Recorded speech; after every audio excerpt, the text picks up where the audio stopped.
அருட்பெருஞ்சோதி அருட்பெருஞ்சோதி தனிப்பெருங்கருணை அருட்பெருஞ்சோதி எல்லாம் செயல்கூடும் என்னானை அம்பலத்தை எல்லாம் வல்லான் தனையை ஏற்று.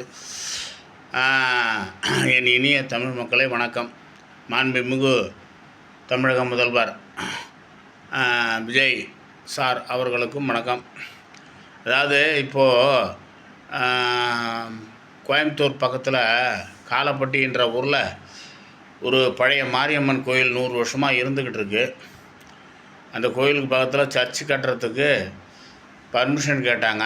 சும்மா ஒரு வீடு மாதிரி இருக்குது. அந்த இடத்துல அதை இடிச்சுக்கிட்டு சர்ச்சு கட்டுறதுக்கு கேட்டிருக்கிறாங்க போல் இருக்கு பர்மிஷன் கலெக்டர்கிட்ட. அது அப்போ கொடுத்துருக்காங்க. அப்புறம் அதை எதிர்த்தரப்பு இந்துக்கள் இது பண்ணி அவங்க தடை வாங்கிட்டாங்க. இவ்வளோ பிரச்சனை இருக்கும்போது இதுக்கு முன்னாடி 2 தடவை திமுக கவர்மெண்ட் இருக்கும்போதும் அப்பையும் பர்மிஷன் கொடுத்து கடைசியில் அதுக்கும் தடை வாங்கிட்டாங்க. இப்போ நீங்கள் ஆட்சிக்கு வந்த உடனே நீங்கள் அதுக்கு பர்மிஷன் கொடுத்துட்டீங்க. முதல்ல ஒன்று தெரிஞ்சிங்க. அதாவது நான் சொல்கிறது எதுக்காகனா மெயின் முதலமைச்சருக்கு தான் நான் சொல்கிறேன். மாண்புமிகு முதலமைச்சர் விஜய் அவர்களுக்கு இப்போ நான் சொல்கிற விளக்கம் என்னன்னாக்கா, அதாவது வெளிநாட்டிலேருந்து முத ஆரியர்கள் ஆடு மாடு மேய்ச்சிக்கிட்டு இங்கே நம்ம ஆளுங்களை ஒரு கவர் பண்ணி அவங்களுடைய ஆதிக்கத்தை செலுத்த ஆரம்பித்தாங்க.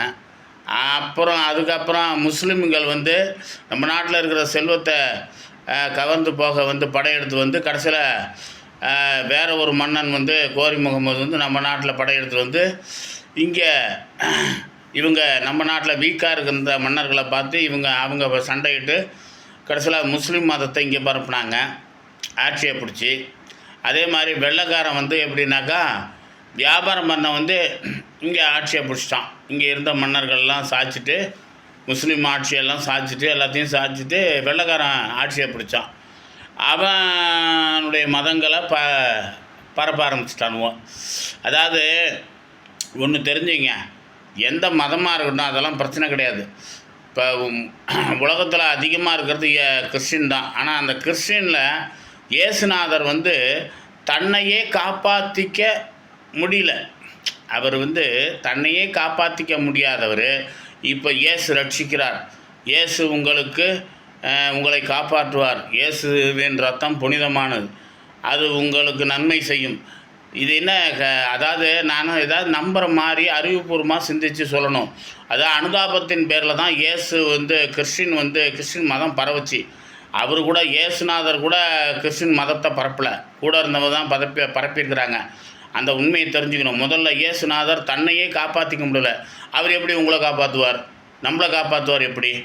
இது ஏன் தான் அந்த மக்கள் புரிஞ்சிக்கவே மாட்டேங்கிறாங்கன்னு தெரியல. எங்கேருந்தோ வந்தவங்க பரப்பின மதத்தை பிடிச்சிக்கிட்டு இவங்க இப்போ அடிக்கிற லூட்டி தாங்க முடியல. போதா குறைக்கு உங்களுடைய அரசாங்கம் வேறு இதுக்கு பர்மிஷன் வேறு கொடுத்துருக்காங்க. அதாவது நம்ம நாட்டில் ஒன்று வேணாம், நம்மளுடைய நாட்டில் நிறைய ஞானிகள் சித்தர்கள் இன்றைக்கி ஒன்று வேணாம், பெருசாக வேணாம், இந்த ஜீவ சமாதி அடைந்த சித்தர்கள் இருக்கிறாங்க பாரு நம்ம நாட்டில். அவங்க சமாதியிலேருந்து ஒரே ஒரு செங்கல்ல பேர்த்து எடுத்துருங்க பார்ப்போம், என்ன நடக்குது பாருங்கள். இப்போ வடலூர் பக்கத்தில் இந்த சேப்பனாநத்தத்தில் செலிமிச்சப்பட சாமியார்னு ஒருத்தர் சித்தர், அவருடைய சமாதியை என்எல்சி நிர்வாகம், நெய்வேலி நிர்வாகம் அந்த சமாதியை தூக்கி அதெல்லாம் எடுத்துகிட்டு சுரங்கம் தோண்டத்துக்கு ட்ரை பண்ணாங்க. ஆனால் அந்த சித்தர் விடவே இல்லை. அவர் மறைஞ்சி பல 15-20 வருஷத்துக்கு மேலே ஆயிடுச்சு, 20-25 வருஷம் மேலே ஆயிடுச்சு. ஆனால் அந்த சித்தருடைய சமாதி மட்டும் தொடவே முடியல. அந்த மாதிரி இப்போவும் உயிர்ப்பாக இருக்கிறார். அதுக்கப்புறம் மலையாள மாந்திரிகர்கள்லாம் வச்சு அதை இது பண்ண அழிக்க பார்த்தாங்க, முடியல.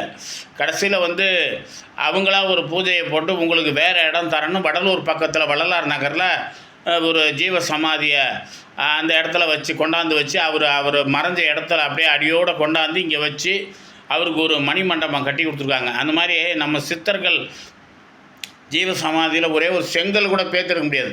அப்படி இருக்கும்போது ஆனால் தன்னையே காப்பாற்றிக்க முடியாமல் கடைசியில் இறைவனை பார்த்து இறைவனை நினச்சி, இறைவா என்னை ஏன் கைவிட்டீர்னு இயேசுநாதரே கடைசியாக சொன்னதாக சொல்கிறாங்க.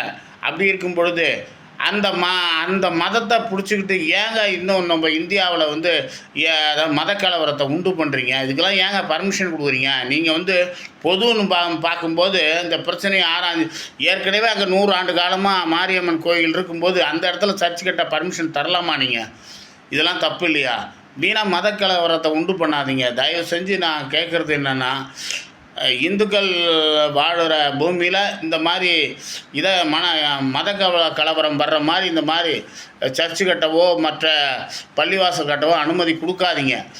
தயவு செய்து இந்துக்களுடைய மனசை புரிஞ்சுக்குங்க. எல்லாருக்குமா வாழ பழகுங்க. அதுதான் உங்கள் ஆட்சிக்கு நல்லது, மக்களுக்கும் நல்லது. அதனால் நீங்கள் வந்து இதை யோசனை பண்ணி பார்த்து முடிவெடுத்து தீர்ப்பு சொல்லுங்கள். அற்பெருஞ்சோதி அற்பெருஞ்சோதி தனிப்பெருங்கருணை அற்பெருஞ்சோதி.